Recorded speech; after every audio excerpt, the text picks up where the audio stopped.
Hi, I'm Rick Conlow. I'm glad you're here. Happy New Year. I want to talk to you about improving your customer experience and doubling your growth rate. And if you're a middle manager in an organization, if you can zero in on this, or you're an executive in a company and you focus on what I'm talking about here, you can literally catapult your career forward by implementing the concept of what I'm going to go through. Now, we've completed a review of research that's out there today in terms of the effect of improving your customer experience on the bottom line. Now, we've talked to a lot of executives about this, and many are concerned that, well, it just never seems to get done. We spend the money, we go through the activity, we get no result. And I'm here to say, if that's happening, you're doing it wrong. Because the research shows and our practical experience shows, as we've worked with our client companies, that you can get material, significant bottom line impact in sales growth and transaction counts and reducing complaints and improving customer satisfaction surveys, and let alone improving the morale in the organization.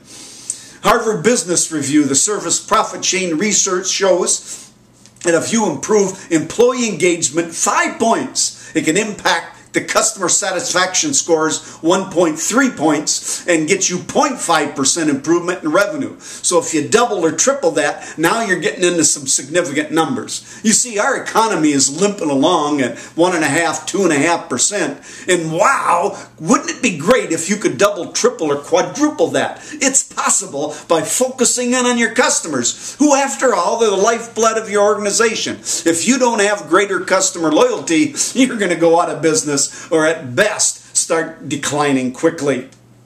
Bain & Company found that a 5% improvement in customer loyalty could get you 25% gains in profitability. Who wouldn't want to do that? A manager who helps a company do that is golden. An executive that does that ramps up their career in a hurry. And then the American Customer Satisfaction Index at the School of Ross Business School at University of Michigan found that ACSI companies outperformed the Dow by 93%, Fortune 500 by 201, and NASDAQ by 335%. Who wouldn't be for that?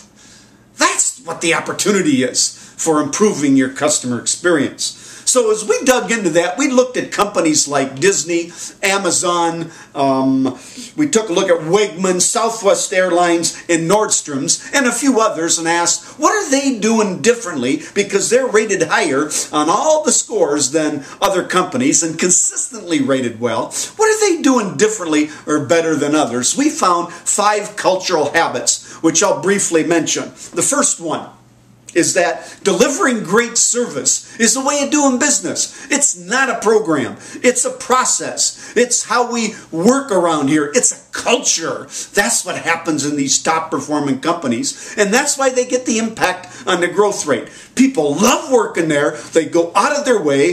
They're happy. They're satisfied. They're engaged. That's how they treat their customers. Second cultural habit that we found is that employee satisfaction and retention equals customer satisfaction and retention. The two go together, and you got to work on both of them at the same time. It's not one or the other. The two are interrelated, and if you do them together, you can fast forward your results and get quicker improvement. The third cultural habit we found is that ongoing learning, education, and training is a cultural norm, and it is intertwined into the very fabric of the business. In other words, if your people are better, they perform better. If they're more competent, they're more committed to delivering great service to the customers. Wegmans and Disney train their employees in courses hours upon hours upon hours. It's legendary. And of course, their business results show it. Cultural habit number 4 is that top performing companies research and measure and communicate the results to their people. They do it to find out what's going on, how are we doing, how does it fit with what we want to do, and they get the reports out there in real time so that people know where they're at because they want to do better. And oftentimes they do it in unconventional manners. It isn't the same old customer satisfaction survey.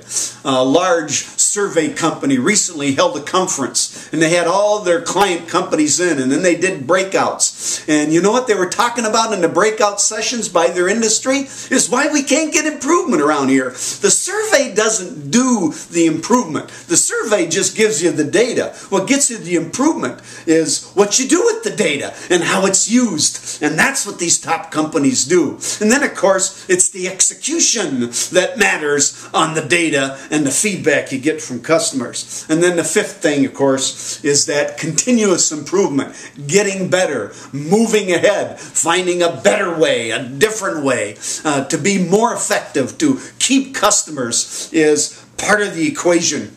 Contrast that with a company that 2 years ago we contacted, and they denied us the business, really, and they said we got our own track, and 2 years later, every quarter they've been losing sales 3, 4, 5%, and then now they say, now we're ready to execute and get it done. That's the problem with most companies today. They talk about it, they try things, throw money at it, primarily technology, and they don't get any results, and then they try to regroup and do it all over again, kind of flavor of the month. I'm here to tell you, you can get real results. We're coming out with a new ebook called Designing a Superstar Customer Experience, and it summarizes some of this research and these cultural norms and other strategies and tools that help managers and companies exceed where others fail. I wish you the best of success, and if you could use some help, feel free to contact us.